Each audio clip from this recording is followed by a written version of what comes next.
Clay says to me this morning, grab your camera. If you thought last night's sky was pretty, look at this one. So look how beautiful the sky is. Well, the Bible says the heavens declare the glory of God. So look how beautiful. If you ever wonder if there's a God, just look around you at the creation. All this was made with a plan. And if it took God 7 days to make the earth, Jesus said he goes to prepare a place for us, so he's been up in heaven for 2,000 years. So imagine how beautiful heaven is going to be. But look at the sky. It's so lovely. It's just absolutely beautiful.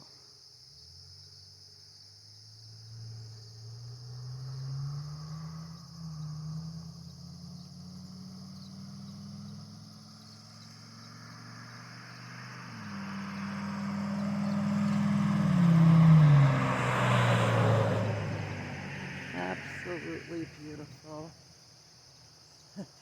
It makes me think as I'm talking, one time I went on a radio show. They had a radio show, oh my goodness, years ago, and they had call-ins, and it was a debate, is there a God? And they were asking all kinds of tricky questions, you know, like where did the dinosaurs come from? And I said, and my answer was, well, that's easy, because if you read the Bible, it talks all about dinosaurs. If you read, you'll hear the great Leviathan and different things. Those things became extinct. You know, just like we have things that become extinct today. And there's a lot of answers to things that people talk about, like where do the races come from? Well, that's easy. Years ago, people like Adam, he was alive at the same time Methuselah, or I'm not going to say Methuselah, the oldest man in the Bible, 969 years. I think it's Methuselah. I can't think right now. It's early. Haven't had my coffee. But, you know, you got to think, Adam and Eve, the genetic gene pool was pure. They had children, they had children, they had children. Just think about your relatives. Imagine if you went back 10 generations. You know what I'm saying? And all those people were still living. And they had babies. And back then they had like 10 kids or whatever each. Or, you know what I mean? They had lots of kids. So think about that, you know. And some of those people even had more than one wife, which wasn't God's original intent. But some people, just like God's intent isn't for people to be on drugs and things, or murder people, but people do things. So look at over there how beautiful that is. So that's where the races came in, or the races,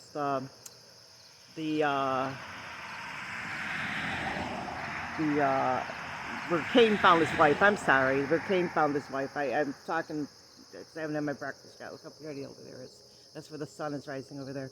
So that's where Cain found his wife, where the races came from. The Bible, well, we all came from Adam.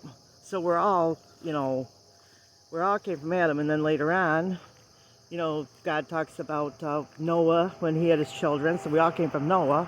But then they started, you know, God had Shem was Israeli people, and you know those nations, and then Japheth was like the other,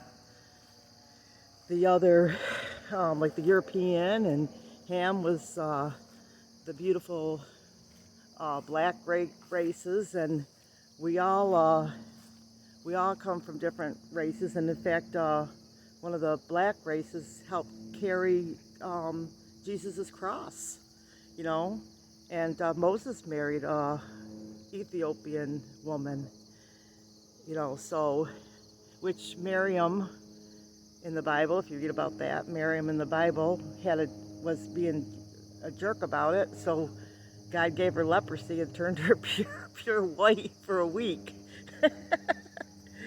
Because the Bible says we're all neither Hebrew nor Greek.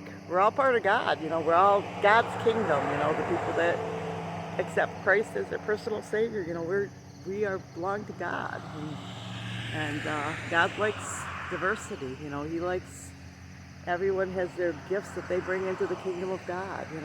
But we all are one in Christ Jesus. All us that accept Jesus as our personal Savior.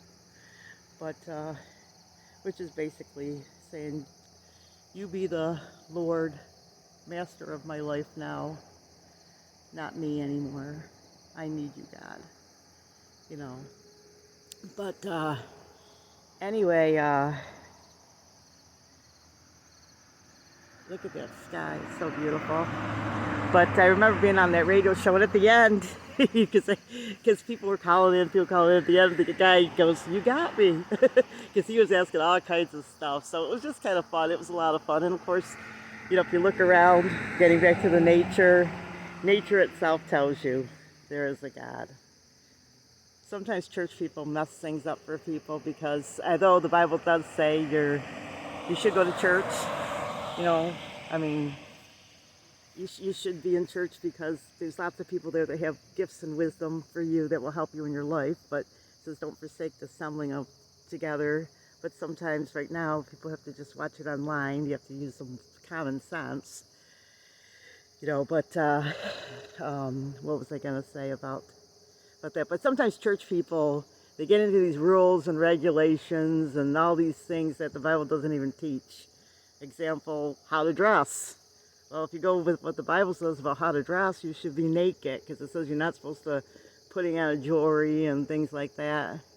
Some of these things are for those people that maybe have been a Christian for a long time. You can kind of laugh. Then you got to be naked because you shouldn't be wearing any clothes.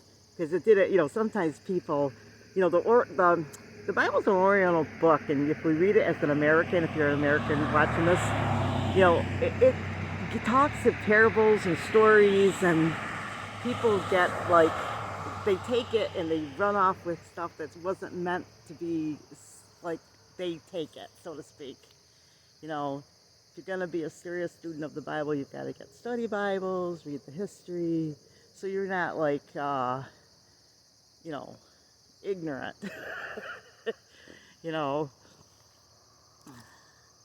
So it talks in the Bible about don't run to the rooftop or something. Well, back over there, back then they used to have they'd have stuff on top of their roof, maybe they would dry their grain and things like that. So I'm not saying, the Bible's easy to understand, but when you start taking one passage of scripture and you start going nuts with it and trying to build a whole doctrine on it, you got to compare the word with the word and know what you're talking about. And of course, if you've been saved for a long time, sometimes it's funny when people tell you stuff.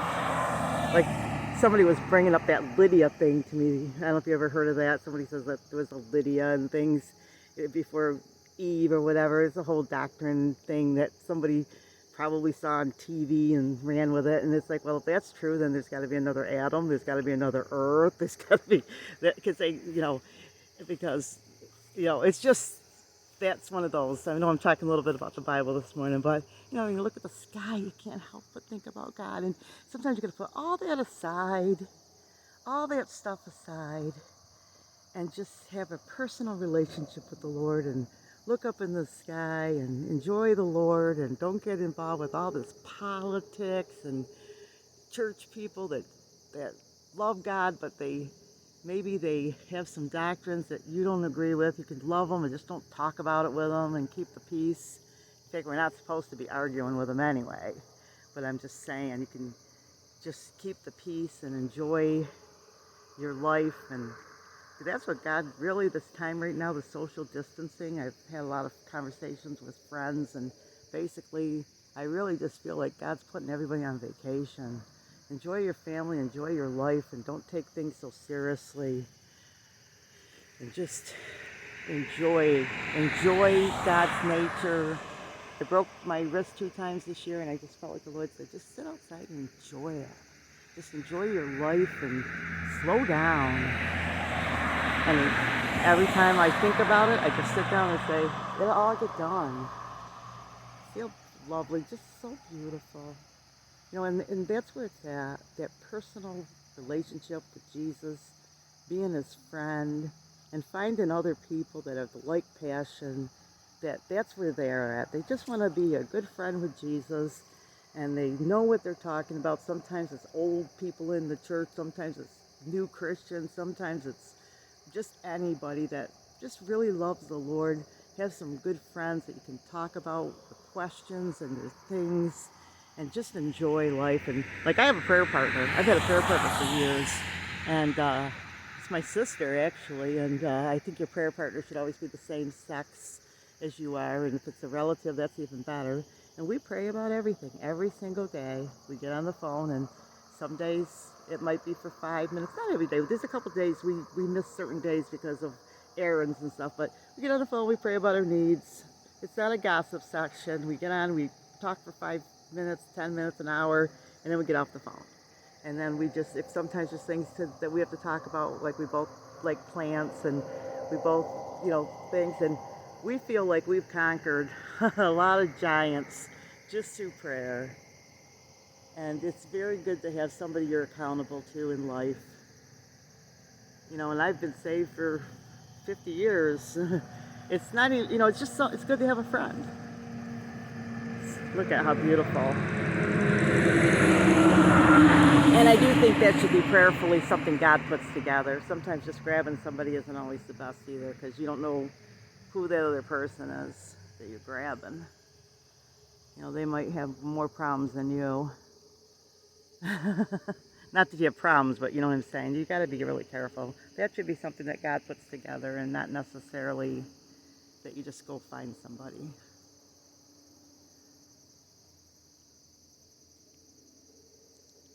But boy, I got into a lot of stuff this morning. I guess I just sharing my life. Look how beautiful. Oh, so beautiful. Absolutely lovely. Looks like a little pink cotton. There's a little pink fluffy up there. I'm chatty this morning. One time I remember when I was married to my ex-Rex, and if you're wondering about divorce, Jesus said, I hate divorce, but because somebody's got a hard heart, I'm going to do what I'm going to do, and too bad for you. Moses allowed it, but here's the thing. I was watching a TV show or something, and I felt like the Lord said, you haven't laughed in a long time. You're like God's clown. God likes laughter. He's full of fun and games. So sometimes just put on a bunch of funny movies and enjoy your life and have a happy time. God, believe it or not, God wants you to enjoy your life and have fun.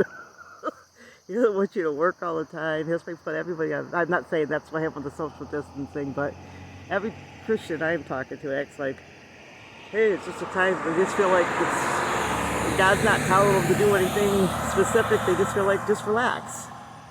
And so that's what I'm doing. I'm just enjoying it. But look, isn't this beautiful? Absolutely beautiful. So have fun. Oh, look at all this. I'm chatty. But now I'm going to calm down and watch TV. Watch my clouds, right? Oh my goodness, it's so beautiful. When was the last time you sat down and just looked up at the clouds, looked at the grass for like an hour? Start doing that if it's something you like doing.